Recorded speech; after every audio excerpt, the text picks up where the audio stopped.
para escuchar un nuevo reto. Enseñanza para tu vida. Principios que forjarán tu carácter. Palabras que te alientan. Bienvenidos al Tabernáculo Bíblico Seguidores de Jesús. Escucha Palabra de Dios.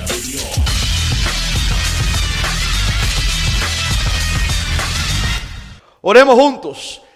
Amado Padre, te damos gracias, Señor, por este privilegio que nos das a nosotros los gentiles, que en otro tiempo, Padre amado, no teníamos este privilegio de celebrar la cena del Señor, la Pascua. Pero ahora, gracias a tu Hijo amado que nos reconcilió y de ambos pueblos hizo un solo pueblo, tu iglesia, Señor, tu iglesia amada. Hoy quiero tu ayuda, Señor, necesito tu ayuda para exponer tu palabra de una forma precisa, clara y sencilla, Dios. Dame esa gracia que necesito para predicar tu palabra, Señor, y sobre todo que sea para tu honra y tu gloria. Frena mi lengua antes de decir alguna cosa, Señor, que no tenga sentido. Espíritu Santo, guía mi corazón, mi mente y mi boca en este momento, y también el corazón de cada uno de nosotros para recibir esta palabra que es santa, que es pura, que es poderosa, que es eterna. Padre, gracias te damos, en Jesús oramos, Señor nuestro, amén y amén. Así dice el Señor, 1 Corintios 11, versículo 23 en adelante. Porque yo recibí del Señor lo que también os he enseñado, que el Señor Jesús, la noche que fue entregado, tomó pan y habiendo dado gracias, lo partió y dijo: tomad, comed, esto es mi cuerpo que por vosotros es partido. Haced esto en memoria de mí. Asimismo tomó también la copa, después de haber cenado, diciendo: esta copa es el nuevo pacto en mi sangre. Haced esto todas las veces que la bebiereis en memoria de mí. Así pues, todas las veces que comiereis este pan y bebiereis esta copa, la muerte del Señor anunciáis hasta que Él venga. Puede tomar su lugar, amados hermanos y hermanas.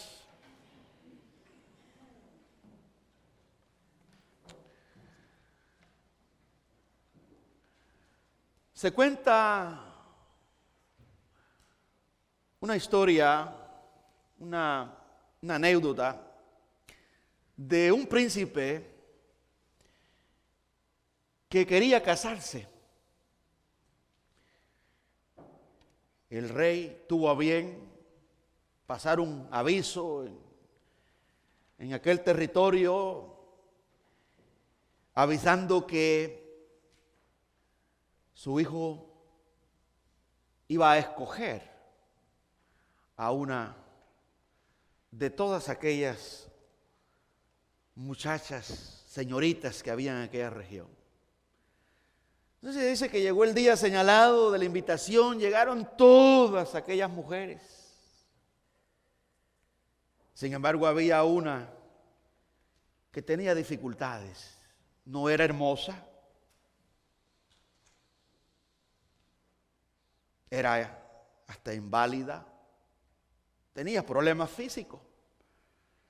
Y ella dijo: ¿para qué voy a ir si el príncipe a mí no me va a escoger? Él va a tener que escoger, pues si hay de sobra, hay jóvenes más hermosas que mí. Y no fue.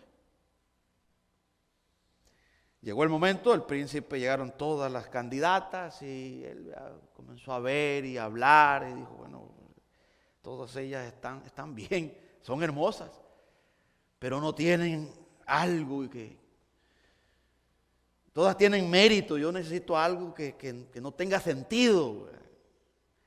Entonces le dijeron que había una señorita que por vergüenza, que no se sentía que merecía estar ahí, ni tan siquiera estar al frente del príncipe. Entonces él dijo: por favor, mándenla a traer. Y llegó aquella señorita con pena y todo. Y él, cuando la vio, dijo: a esta es la que yo voy a escoger. Aquella joven que se sintió que fue discriminada en la sociedad, que probablemente pensó que no valía nada. El príncipe la tomó y la hizo su compañera de vida.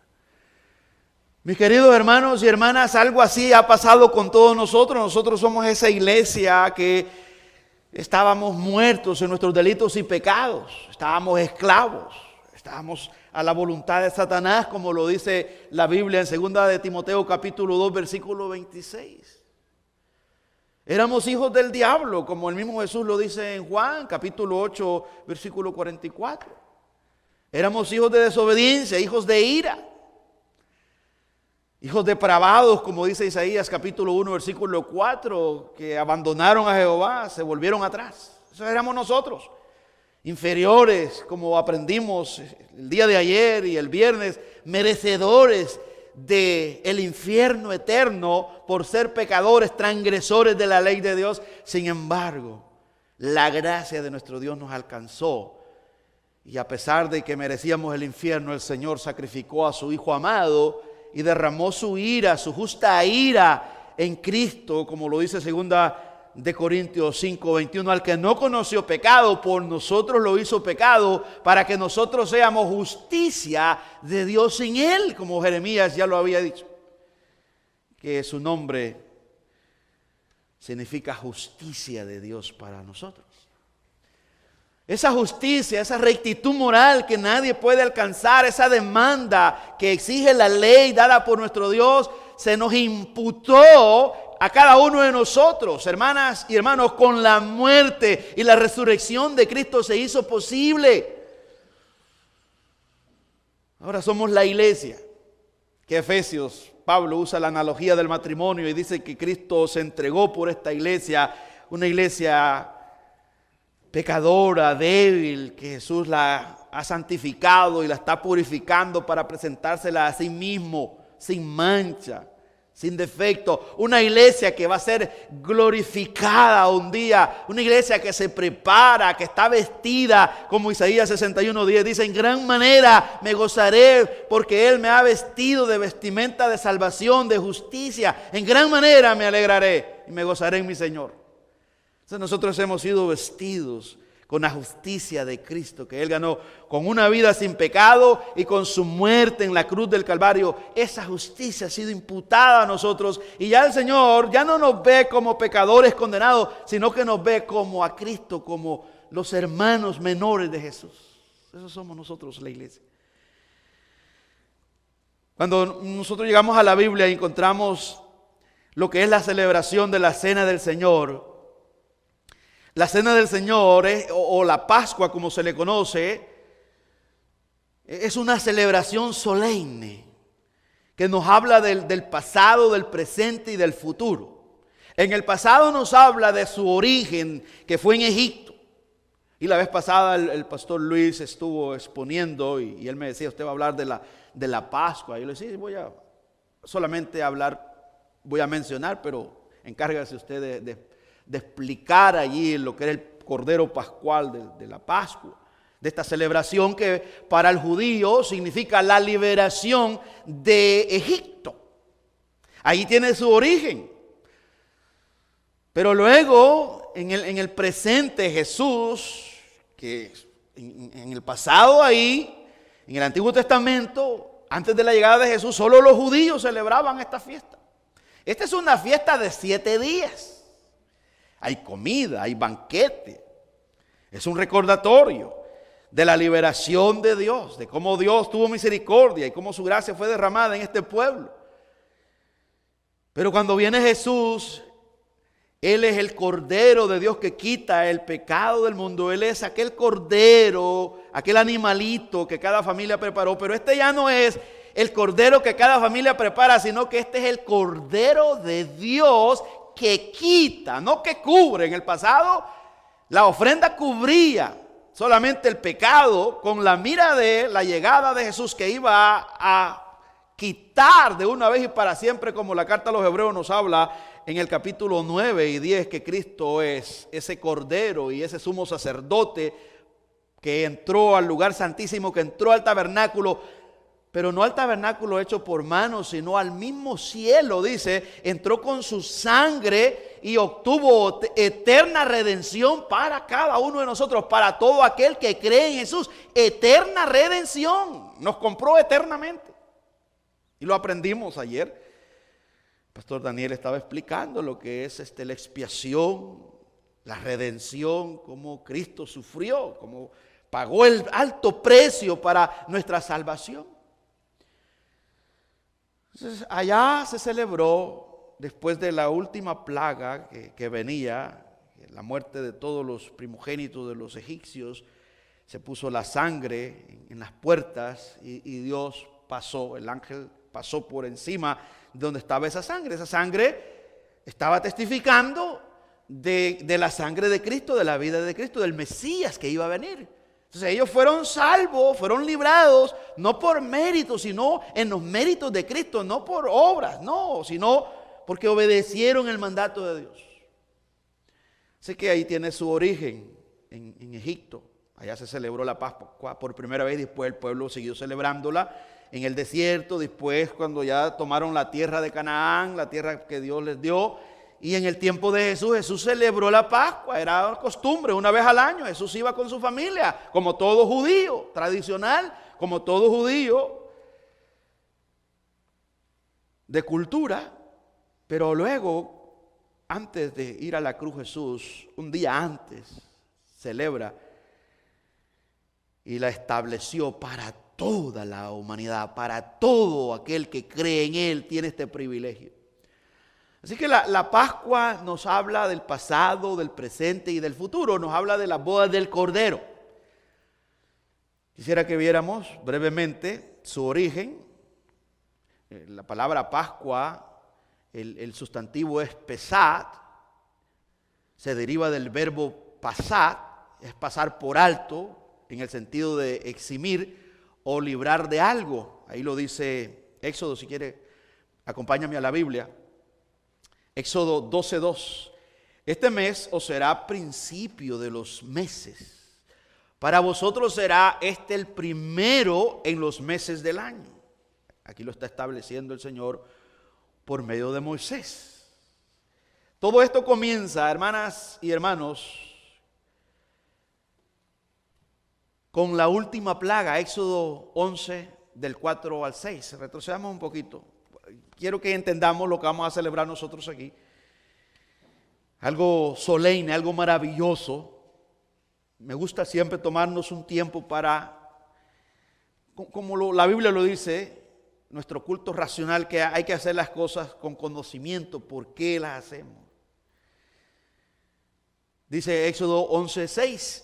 Y dijo pues Moisés, Jehová ha dicho así: a la medianoche yo saldré por en medio de Egipto, y morirá todo primogénito en tierra de Egipto, desde el primogénito de Faraón que se sienta en su trono, hasta el primogénito de la sierva que está tras el molino, y todo primogénito de las bestias. Y habrá gran clamor por toda la tierra de Egipto, cual nunca hubo, ni jamás habrá. Y usted ya sabe, si sigue leyendo, eso sucedió exactamente como el Señor se lo reveló al pueblo por medio de Moisés. Éxodo 12:3 dice: habla a toda la congregación de Israel diciendo: en el 10 de este mes, tómase cada uno un cordero según las familias de los padres, un cordero por familia. Mas si la familia fuere tan pequeña que no baste para comer el cordero, entonces él y su vecino inmediato a su casa tomarán uno según el número de las personas, conforme al comer de cada hombre. Haréis la cuenta sobre el cordero. Versículo 5.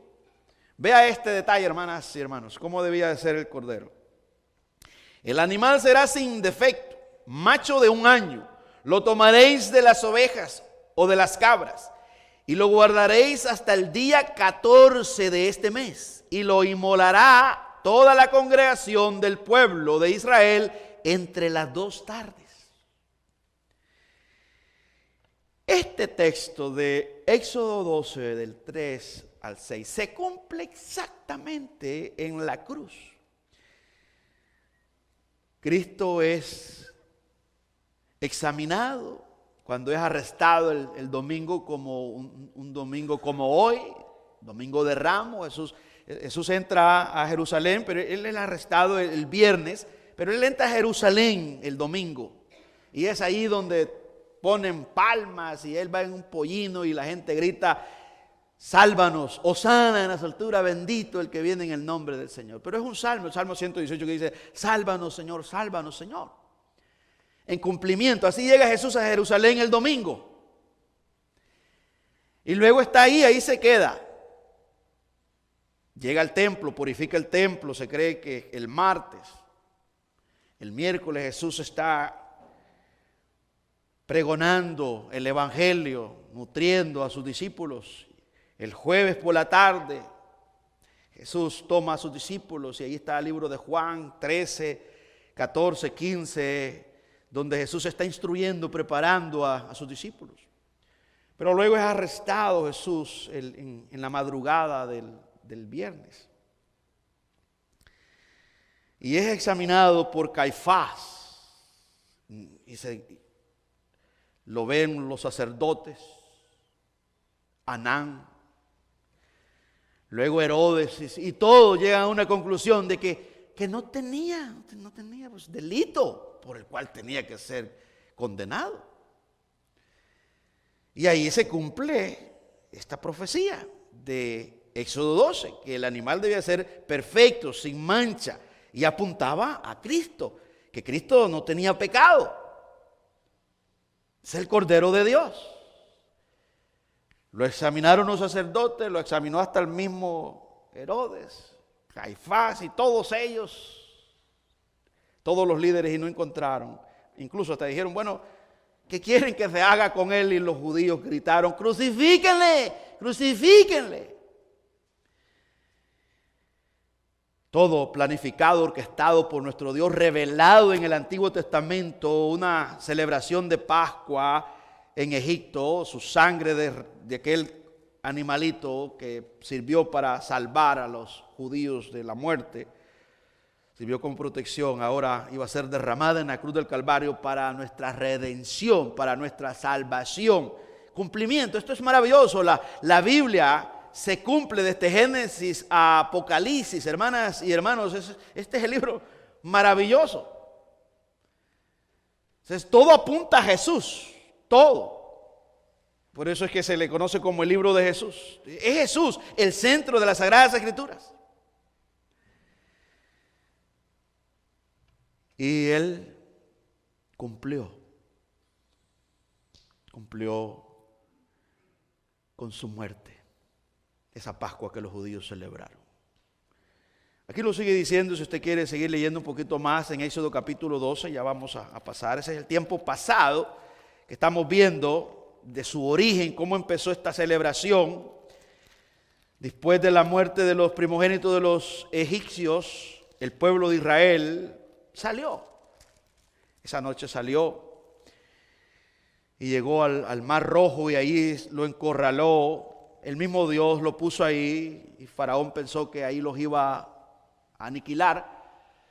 Y el pueblo de Israel era propiedad de Faraón. Y para que el pueblo quedara libre tenía que morir el dueño. Y Faraón muere. Dios lo ahoga en el mar y el pueblo queda libre de la esclavitud. Dice Éxodo 12, versículo 7. Y tomarás de la sangre y la pondrás en los dos postes y en el dintel de las casas en que lo han de comer. Y aquella noche comerán la carne asada al fuego y panes sin levadura, con hierbas amargas lo comerán. ¿Por qué hierbas amargas? Bueno, esas hierbas simbolizan aquellos 400 años de tortura. Y se quedaron así hasta el día de hoy. Los judíos ortodoxos que no creen en Cristo que ya vino, siguen celebrando la Pascua. No tienen templo, pero la celebran en las sinagogas. Si tuvieran el templo todavía seguirían.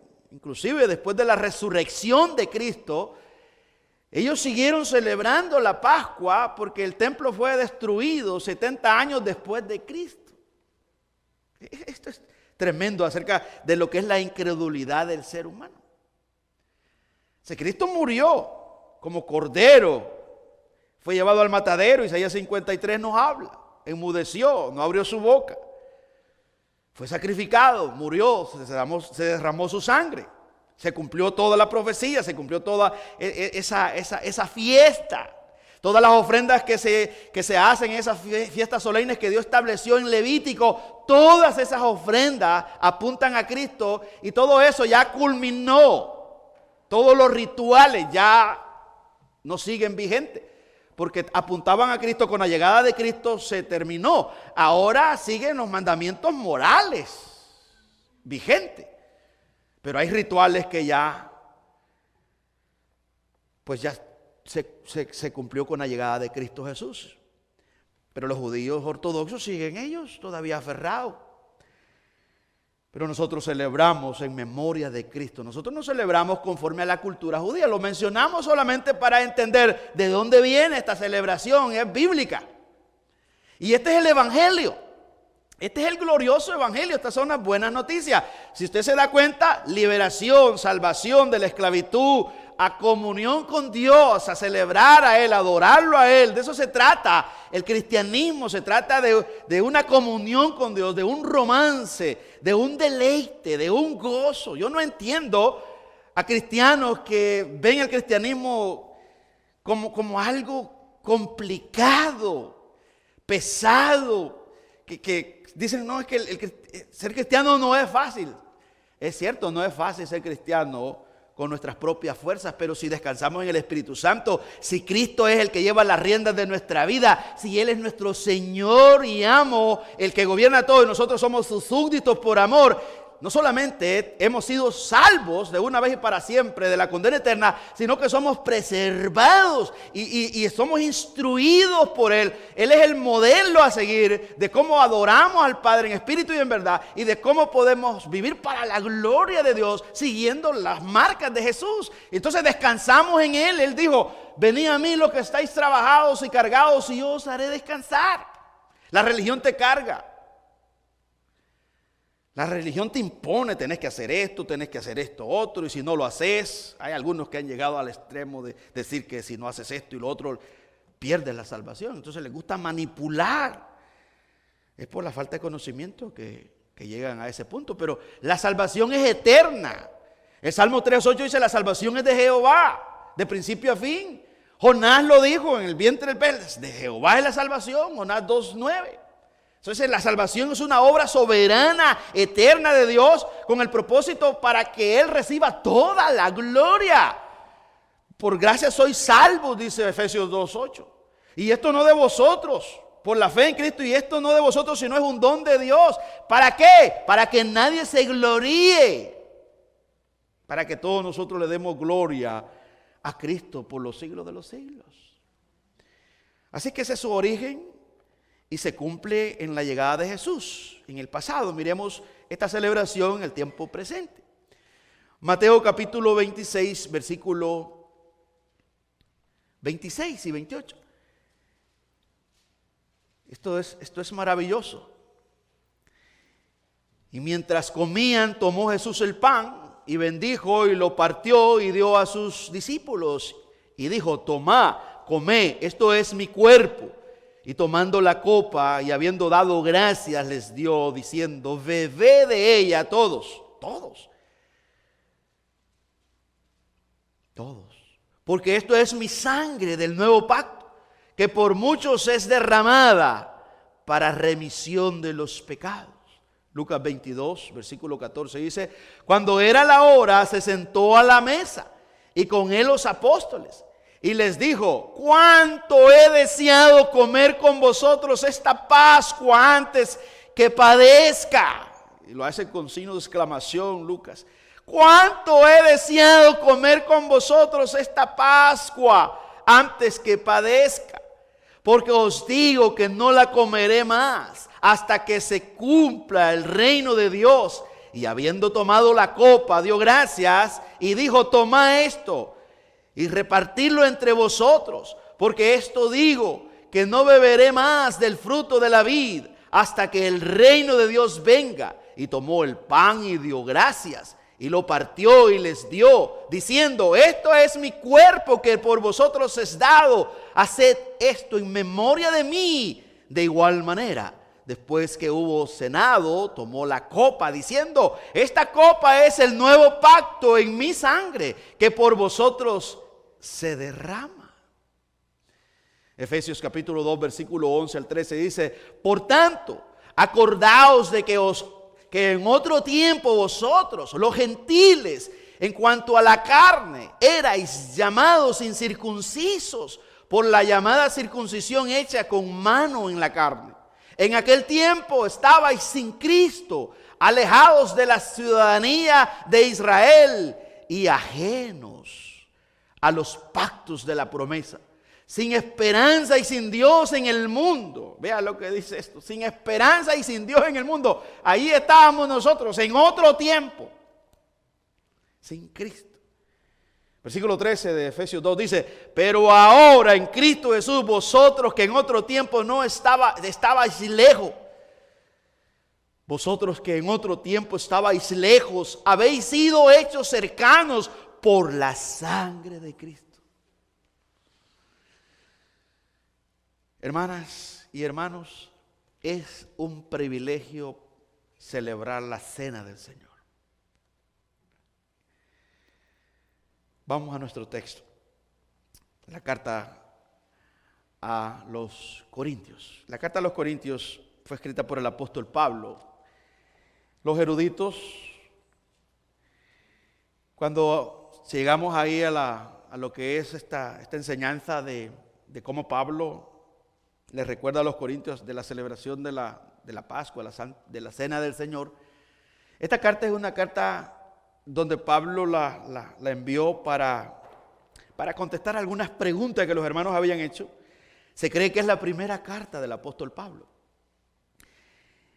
Y es el apóstol Pablo que menciona, dicen muchos conocedores, por primera vez registra la cena del Señor.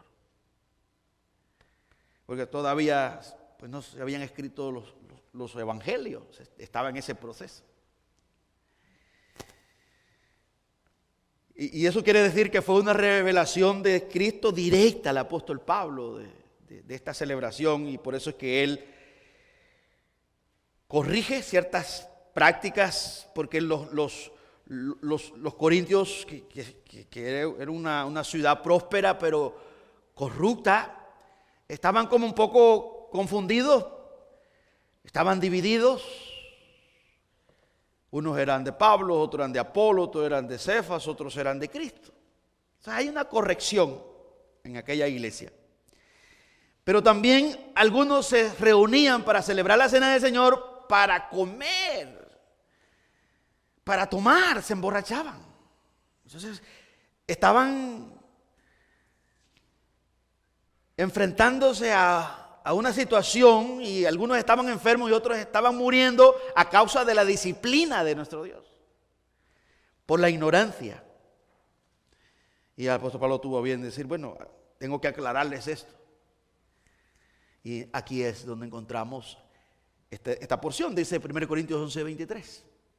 Porque yo recibí del Señor, óigalo bien, hermanos y hermanas, del Señor lo que también os he enseñado, del Curios, de su amo, de Cristo.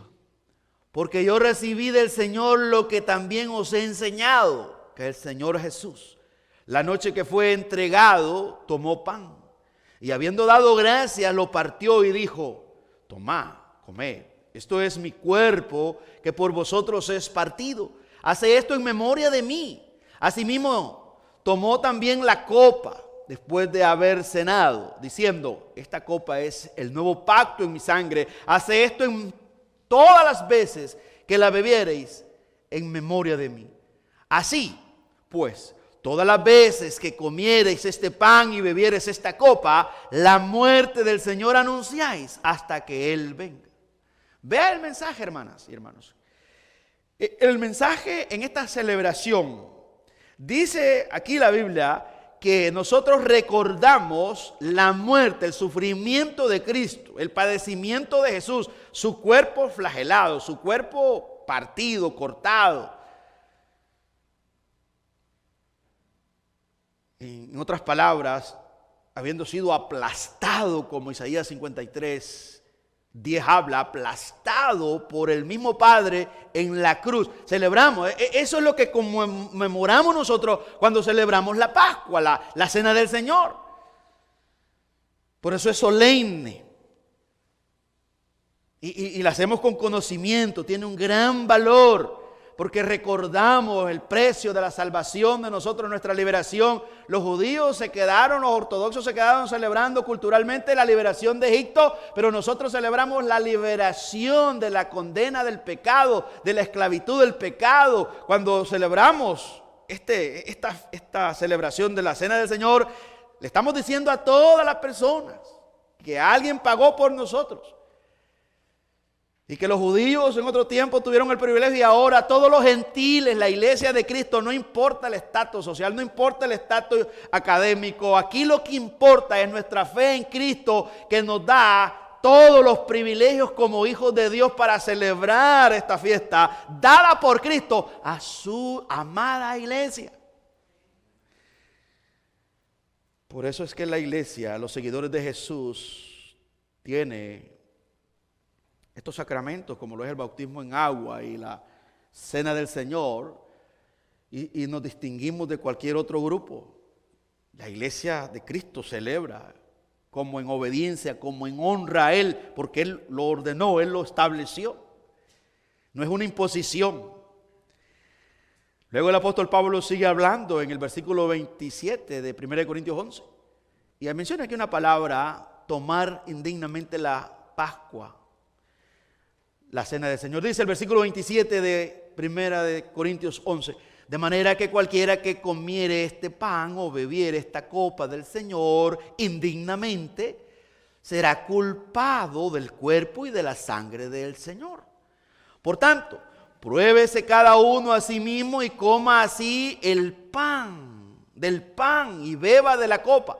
Porque el que come y bebe indignamente sin discernir el cuerpo del Señor, juicio come y bebe para sí. Por lo cual hay muchos enfermos y debilitados entre vosotros, y muchos duermen. Esa palabra duermen es un sinónimo de muertos. Sí pues, dice ahí el versículo 30.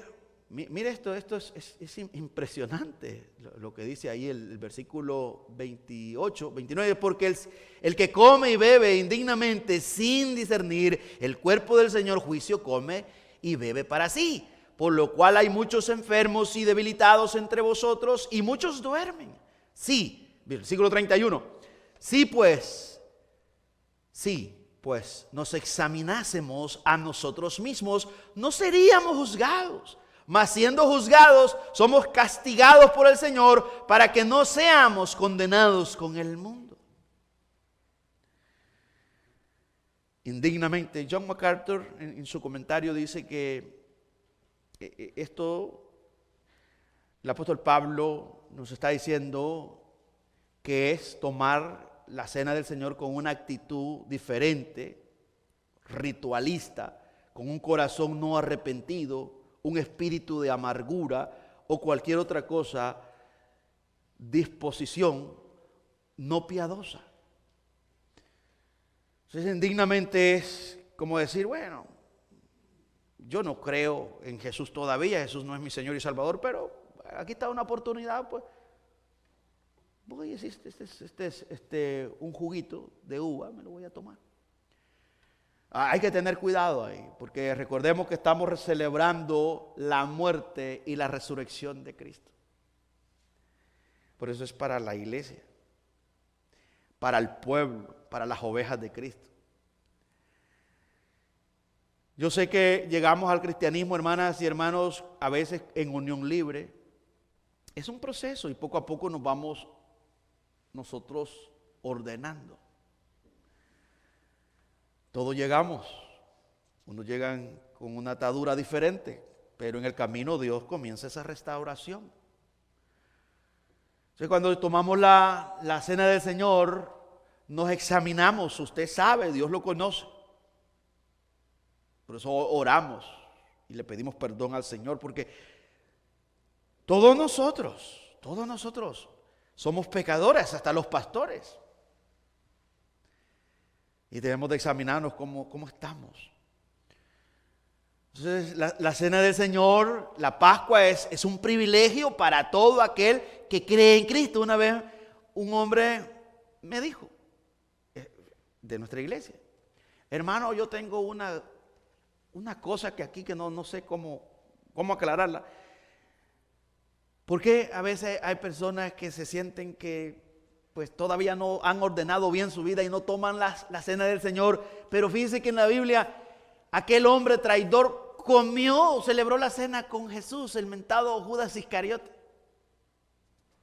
Y yo le dije, pero ¿sabes lo que le pasó a Judas Iscariote después de eso? Sí, medio se fue y se ahorcó. ¿Y sabes lo que dice el Salmo? El hijo de perdición. Jesús, ¿sabe lo que dijo Jesús? Nadie se me perdió, solo el hijo de perdición. Judas, digamos, tuvo el mejor maestro, tuvo el mejor pastor, tuvo el mejor amigo,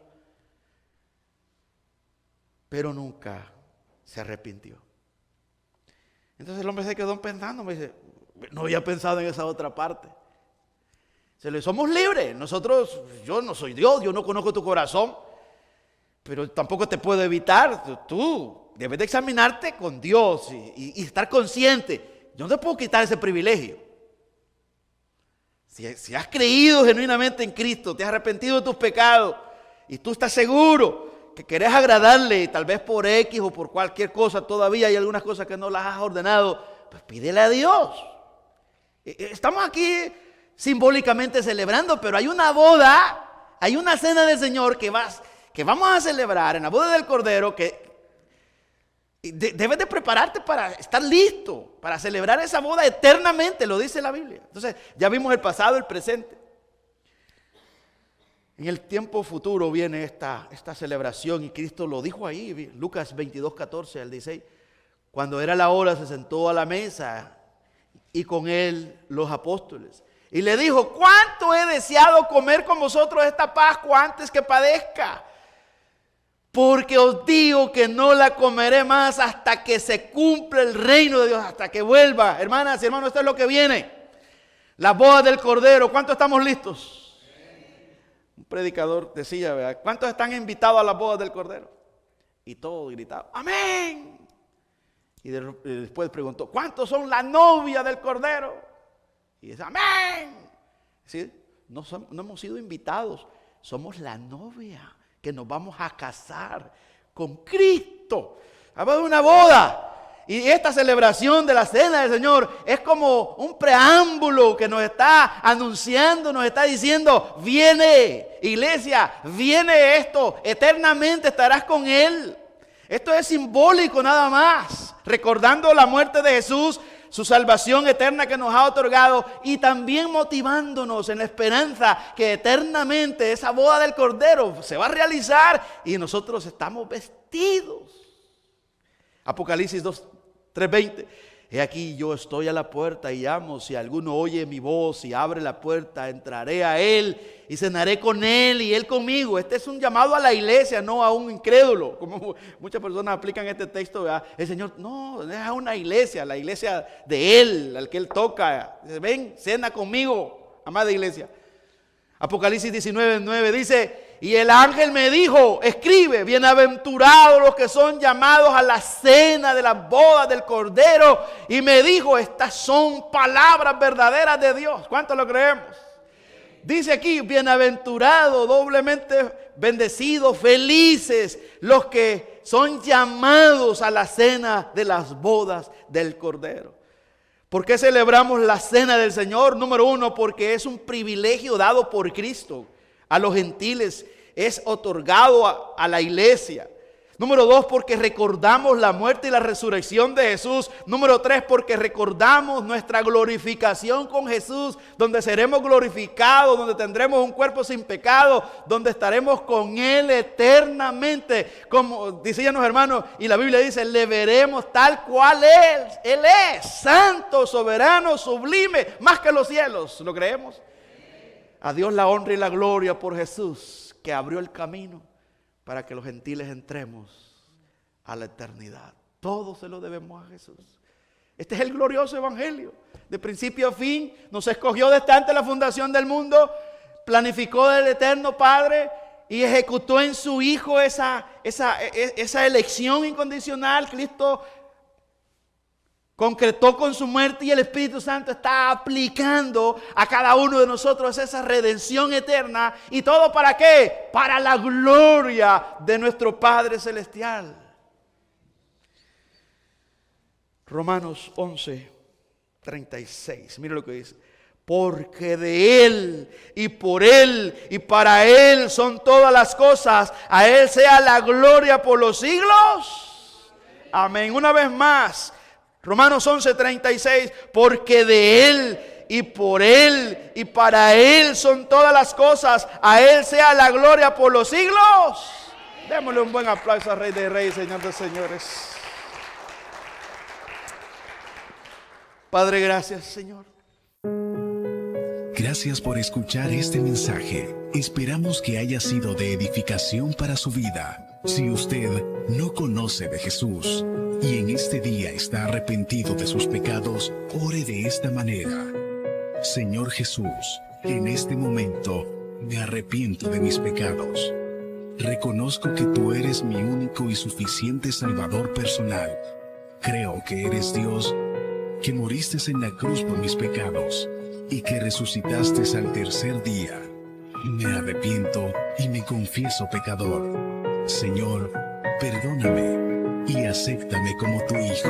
Doy gracias al Padre por enviar a su Hijo a morir en la cruz por mi lugar. Gracias, Jesús, por aceptar mi vida. En Cristo Jesús, Señor y Dios nuestro. Amén.